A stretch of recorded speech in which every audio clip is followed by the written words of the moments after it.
So I went to church the other day.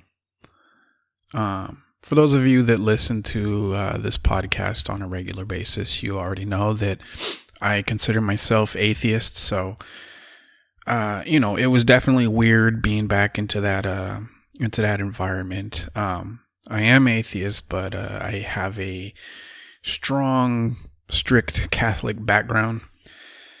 But it just now I have less guilt. That was such a fucking hacky joke. Catholics aren't that guilty. But anyway, so we're fucking, I'm sitting in there and I'm listening to the pastor or preacher or whatever the fuck, priest, and I forget, like his name is like Father Ryan. I think that's what they said his name was. And well, the whole reason I was there, it wasn't because I suddenly, caught the Holy Spirit. It was my aunt had passed away almost a year ago, and they were having sort of a one, come one, come all sort of let's take this moment to remember our dead. And so there was lots of people there. It wasn't just like me and my family, but there was lots of people there. And they're doing like a tree lighting ceremony or whatever. And this Father Ryan, he listening to him, I had like I don't know, I was kind of conflicted, like part of me was like, I remembered kind of going through all of this, during my childhood, and it's been a long time since I had gone to church. It's not the longest I've been, or it's not like I haven't been in a church in a long time, but as far as being, like being there during service, I haven't been there in a very long time. And, and it kind of reminded me why, I don't know, just that little kid side of me that was just in awe about the stories and all of that. But it also reminded me of exactly why I stopped being religious. And he was like, he was talking about what the fuck was it? He had brought up Psalm 23. The whole though I walk through the valley of the shadow of death, I fear no evil. That fucking thing, right? And he's talking about that. And he, and they came to the part about, thy rod and thy staff. And I fucking just cracked up laughing, right? Because I had forgotten how gay religion sounds if you hear it out loud. Just there's lots of mentioning of rods and staffs and, seas parting and just lots of fucking things that if you have a corrupted mind like I have, you start to you stop imagining some wise old man with a fucking cane, and you start thinking you start imagining that this is more of like like the guy from fucking Family Guy, or is it Family Guy? Yeah, the fucking old man, what's his name? I don't know. But anyway, he's talking about that, and he's trying to make people feel better. Now, keep in mind, this is a group, or this is a room filled with people that are, they all have different religious beliefs. Not everybody in the room is Catholic or Christian or whatever. There's a mixture. And he opens up the fucking the whole like service talking about how he ministered at Ground Zero during 9/11, right, when that whole thing started. And I don't know, it struck me as odd, right? And he kept bringing it up throughout the service. He kept bringing up 9/11. It's just like, it's like, at first it was just like, wow, you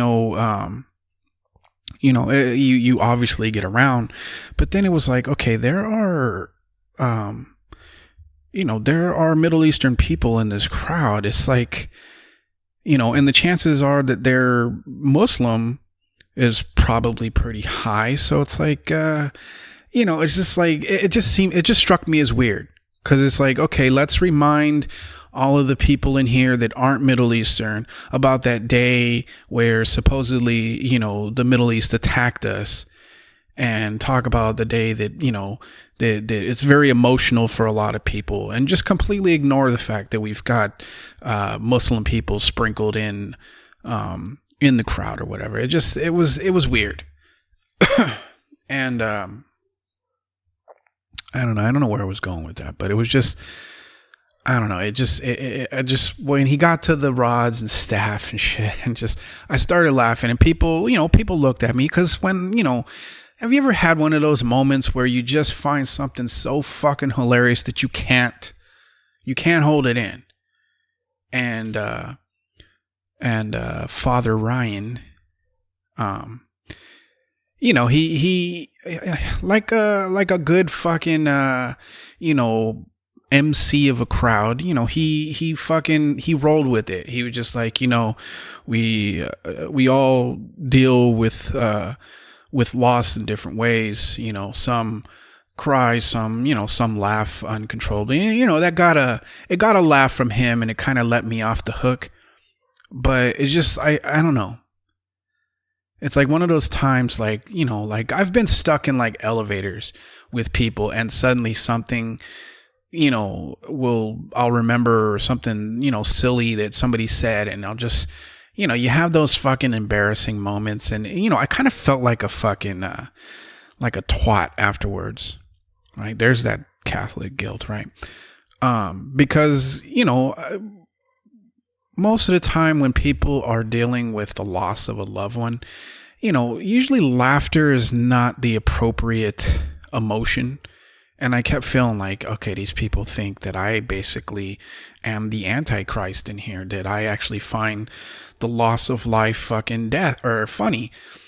And I don't know, I just felt like shit. And then after it was over, and there was it was fucking rough.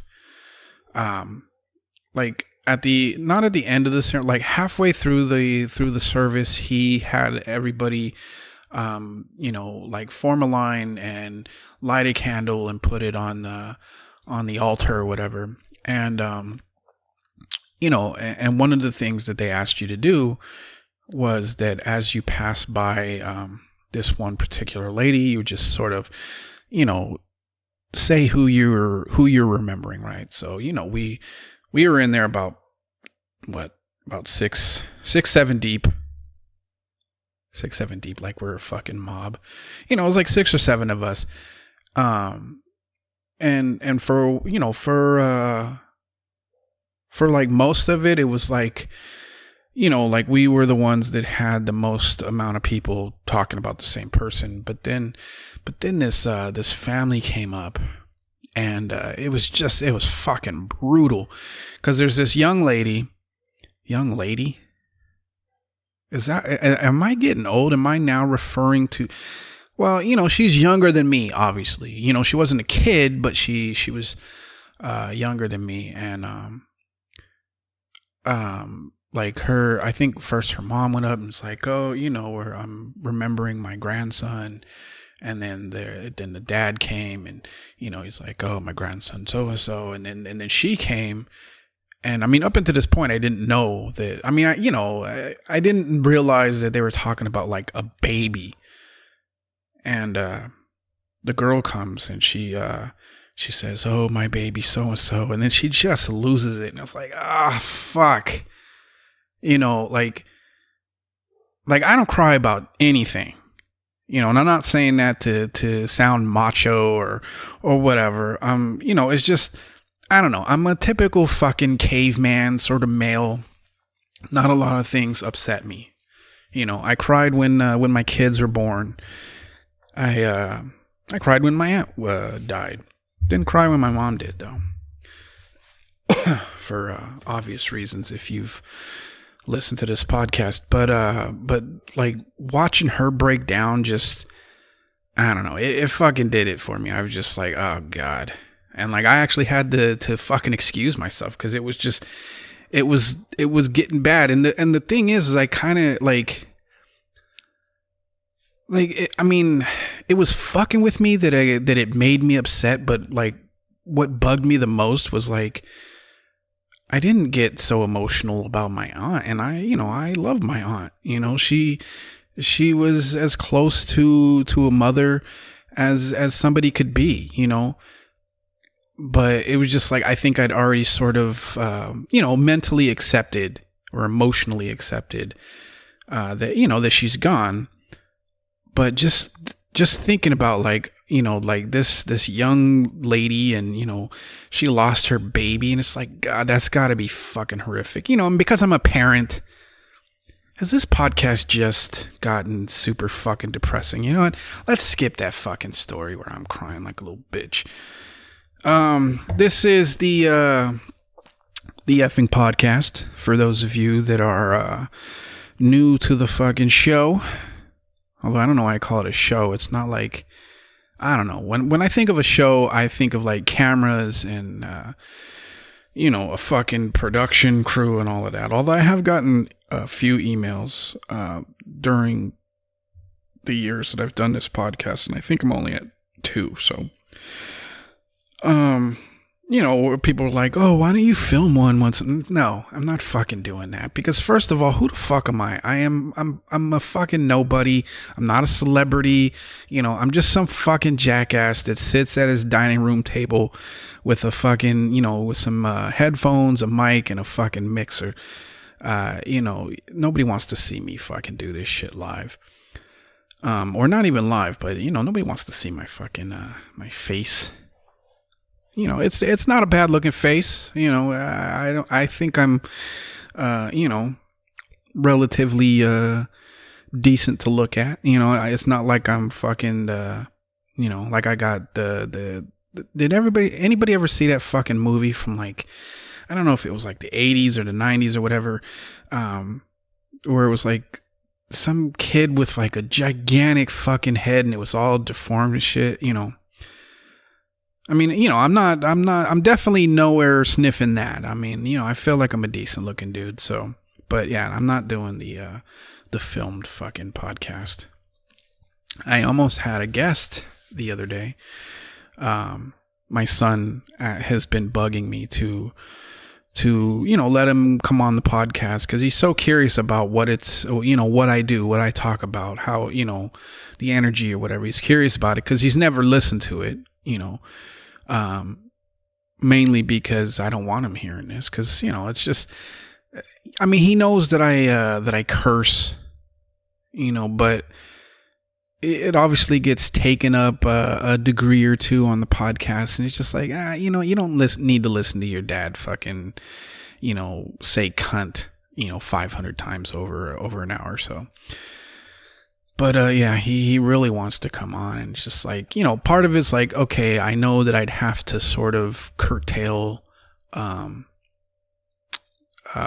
my perspective a little bit. I'd have to fucking reel it in a little bit, but at the same time, it's like, well, what are we going to talk about? I mean, I'm pretty sure, like I enjoy our conversations, but I'm pretty sure the rest of the world is just, they're not interested in listening to us talk about fucking, I don't know, Spider-Man or Pokemon, it's not one of those things. And plus it'd feel kind of like, I don't know, like I'd feel like I'd kind of be exploiting him, because people love to bring their kids on, especially if they feel like, okay, I'm starting to lose the audience, or maybe I'm trying to grow the audience. It's like, oh, why don't I, it would be like my version of of that fucking guy, the one that fucking, he goes into stores. I think he's like a YouTuber or whatever. He goes into like 7-Eleven and just trashes the place, and he basically does all this off the wall fucking horrific shit just to get fucking attention and likes and whatever.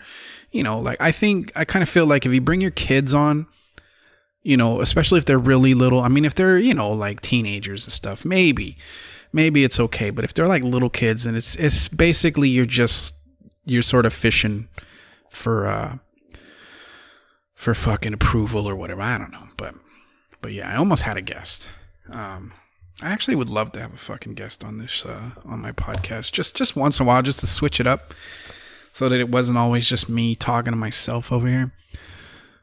But obviously I'm not a celebrity. I'm fucking just a regular dude. It's not like I have like a fucking entourage or that if you asked anybody like, oh, have you heard of the effing podcast? Most would be like, the what? Nobody's gonna know. Not even most. I would say that almost everybody, probably everybody that you asked, have you heard of the effing podcast? A lot of them would be like, no, I've never fucking heard of that. So, I don't know. Boo-hoo. Oh, God. Oh, one thing that fucking about being at fucking service at church the other day. It was actually the same day that net neutrality got repealed or whatever. And as people were going up and saying their loved ones, like it struck me as funny. It's like, what, I should go back up there and and say the internet, right? Because it's like, oh, come up and talk about or name your loved ones or whatever, or the people that passed. And it struck me as funny. It was just like, I should just go up there and just be like, the internet, and just be as serious as possible and see if there's anybody in the room besides my daughter. I told her I was thinking about doing that, and she fucking died laughing. But just to see if anybody would find that funny. And then I realized how inappropriate my fucking thoughts and behaviors are for a church setting. I don't know what it is. Even as a kid, I would, I was a regular receiver of smacks when we got back to home, or when we got back home, because of my behavior in church. There is something about being in that room where you're supposed to be quiet and you're supposed to, like maintain this sort of image of I don't know, content or whatever. There's something about it that just makes me want to do, or to fucking disrupt the silence, to do something funny or whatever that I don't know, maybe it's just maybe I'm just fucking vain, because at the end of the day, it's really just I wanted eyes on me.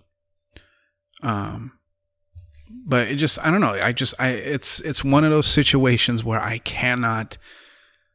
where it's a real fucking struggle for me to just be quiet and just allow people to fucking enjoy their experience. I can't do it. And the same thing, happened, the other day. It was just like, I need to fucking do something outlandish to make people fucking, and I think that's probably what the laughing was about, right? It was just like my way of stealing the fucking attention for a second, which, makes me feel like kind of a fucking cunt. But, I mean, the fucking, Father Ryan, he managed to turn it into a positive. So, you could say that I was like his Scottie Pippen to his Michael Jordan. I don't know. But, God, how big of a fucking head do I have now that I actually felt like I had some fucking positive input into his serum. What is it? Whatever, his fucking service. Has anybody watched oh, you know what, no, skip that. Fucking the Me Too, the hashtag Me Too movement is beginning to fucking eat itself, and I find this fucking hilarious. Apparently, I don't know who the fuck it was. Somebody fucking protested I don't know if it was the Emmys or whatever, or they didn't protest. Well, I guess I guess a bunch of female celebrities decided that, when they go to the awards show, that they'll wear black and they'll have their sort of silent protest. And oh, I know who it was. It was fucking Rose McGowan. She decided that she was going to attack those people for being silent, like, oh, your protest means nothing. And then now you have like other celebrities firing back at her, and it's just, you know for me, it's awesome watching this movement fall apart. Not because I don't give a shit about the victims, but it's just proof that, you know what, ladies, when it comes to wanting to be in control and ego and all of that, you're no different than guys, no different whatsoever.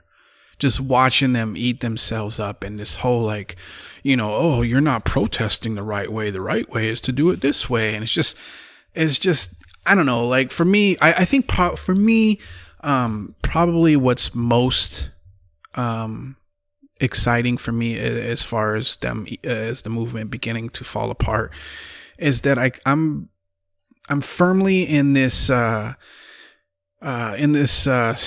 stance, I don't know, position of, yeah, it's rough and it's fucking horrifying what women have had to put up with, but it's getting old. It's just like, I'm not saying be quiet. I'm not saying that your stories don't matter, but it's just like, yes, I'm assuming every woman on the planet at some point has dealt with some fucking jackass.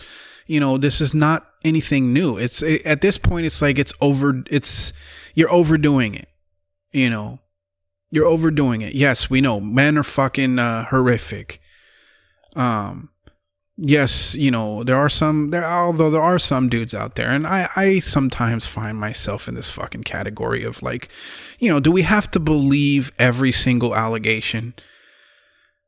And, I wrestle with that, because it's like, well, yes, obviously there's going to be some that are just looking for attention. They're just looking to share the spotlight for a little bit, or they're trying to, resurrect a dwindled fucking career, or they're just, or they're trying to go after money. Yes, these women do exist, but at the same time, I realized that, that there's probably just a little small microcosm of women that the majority are in fact talking about an actual experience and how it affected their life and all of that. So it's like, it's very fucking troubling.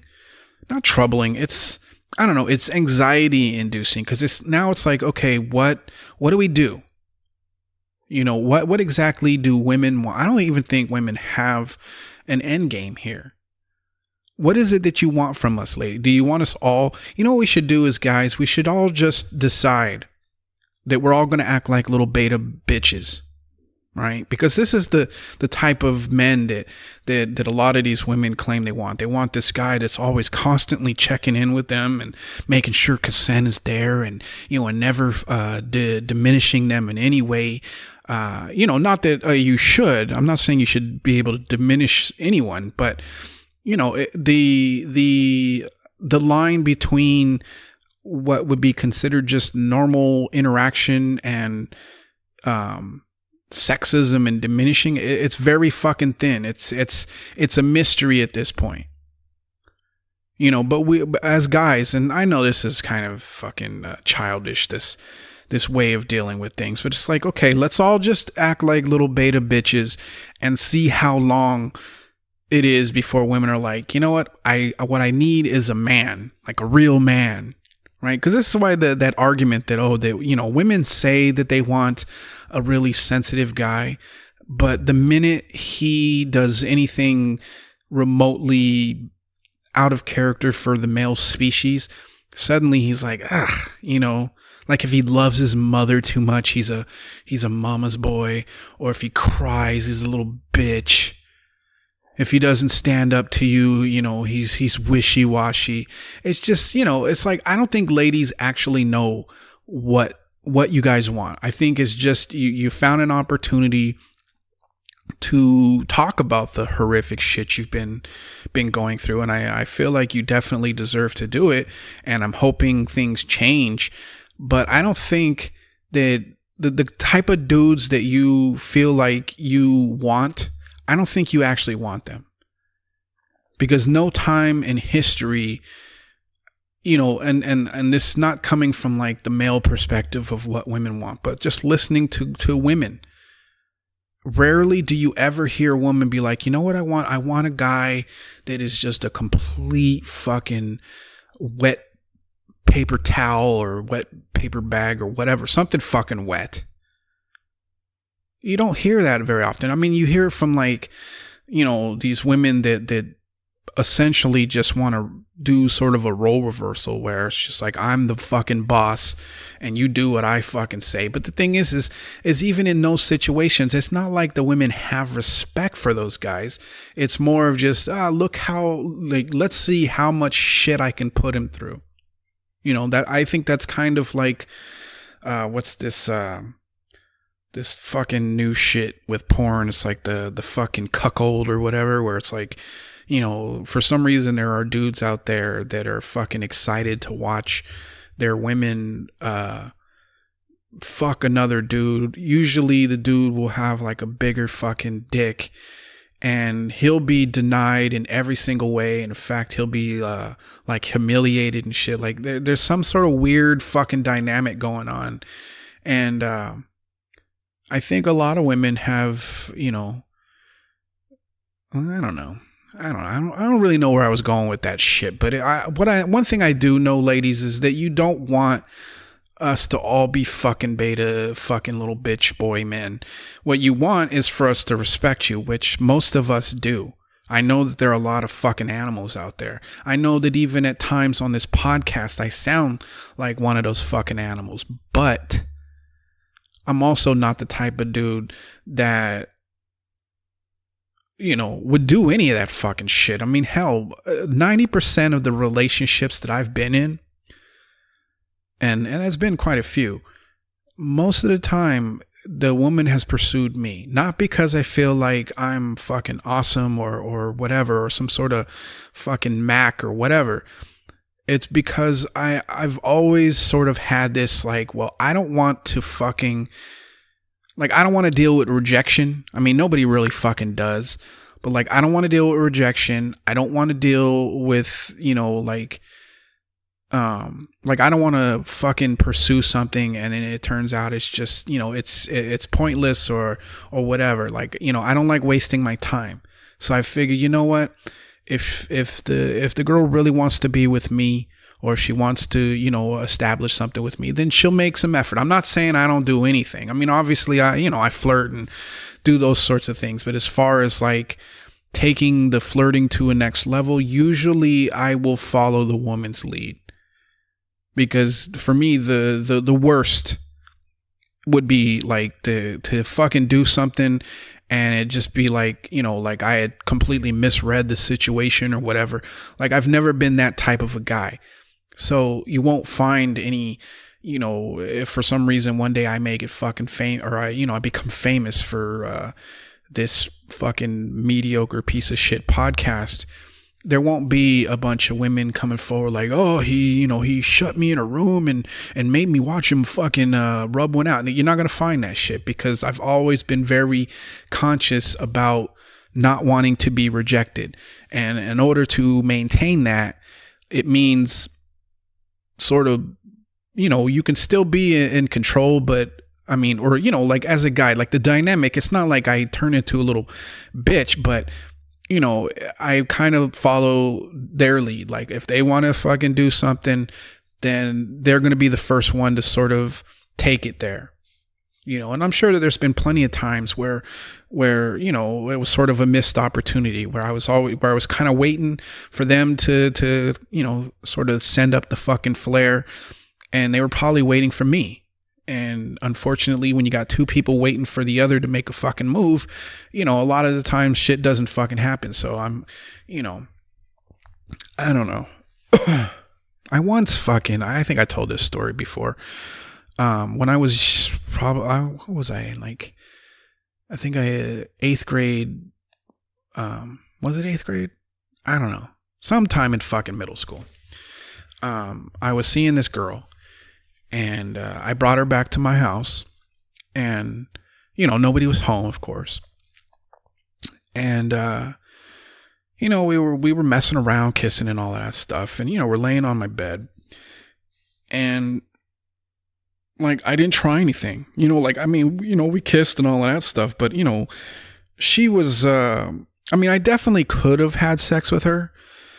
But halfway through it, she had said something like, oh, she said something like, oh, by now, guys would have been trying to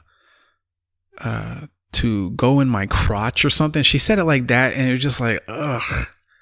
We ended up just taking a fucking nap because, first of all, I wasn't gonna, I wanted to have sex with her, but, I was waiting for her, to fucking sort of signal it. And then when she did signal it, she fucking grossed me out. So just like, let's just take a nap. That's the type of dude that I've always been, so you're not gonna, there's never gonna be, unless, and if somebody does come forward, once I hit this magical fucking make-believe fame, I'll tell you now, it's complete fucking horseshit. Because I've been like this my entire fucking life. I've never been pushy with anybody.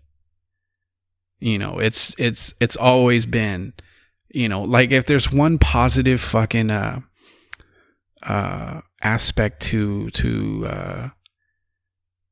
my mother, is one of the things she taught me from the very fucking beginning was to be fucking respectful. To always be fucking respectful.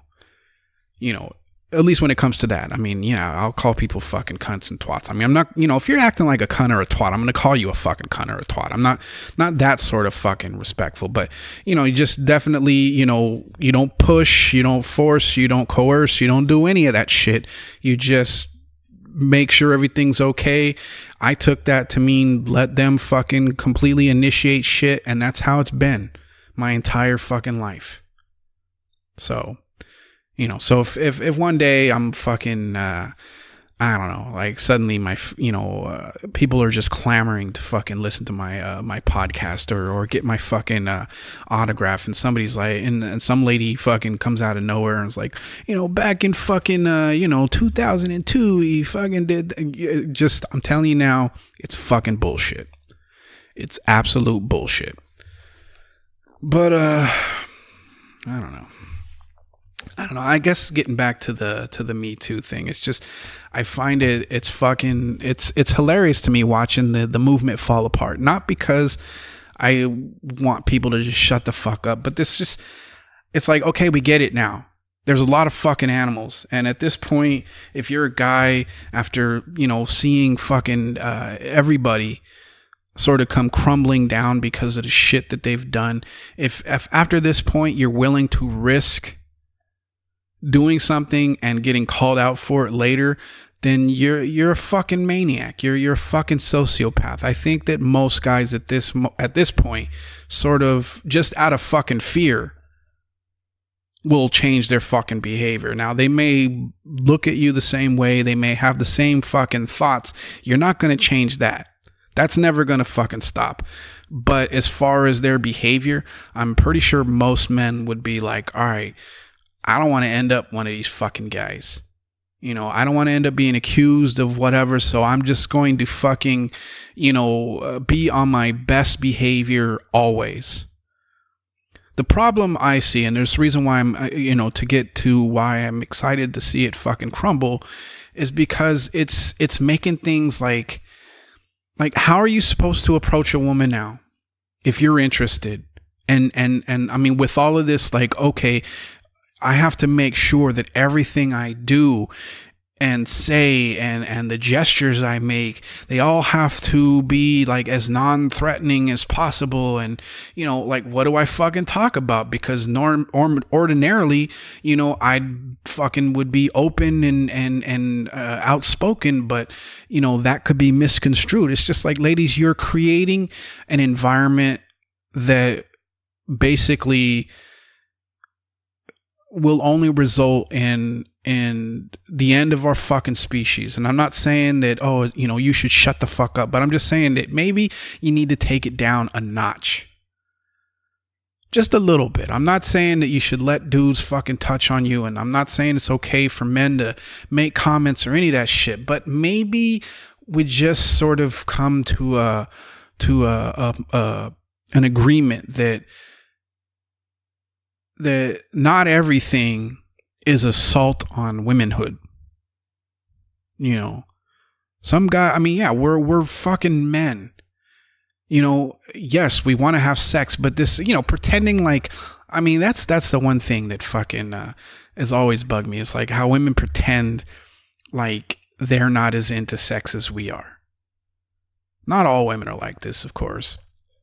But, most women are just as fucking interested in sex as we are. And yet a lot of them pretend like, like they'd rather do anything else but have sex. Yeah, at times, yeah. I mean, there's times even for me where it's like, yeah, I think I'd rather just sit here and have a conversation. I mean, it doesn't happen often, but there are times where it's like, I don't really feel like it, Doesn't mean that I'm no longer attracted to, to my girl or whatever. It's just, but of course that never fucking happens. I think it's only happened once where it was, where the green light was fucking there and I opted to not do it. And of course she reacted badly to it, but I don't know. I don't know what the fuck I'm talking about at this point. How long have I been talking? Man, what? I think I'm gonna end it here. I had other shit that I wanted to talk about, but I don't know. I feel like if I do, the podcast is gonna go on for a couple hours, so I'll end it here. And I will try and give you guys another one either tomorrow or the day after or whatever. Sometime during this week. And I'll try and give you an extra one as well.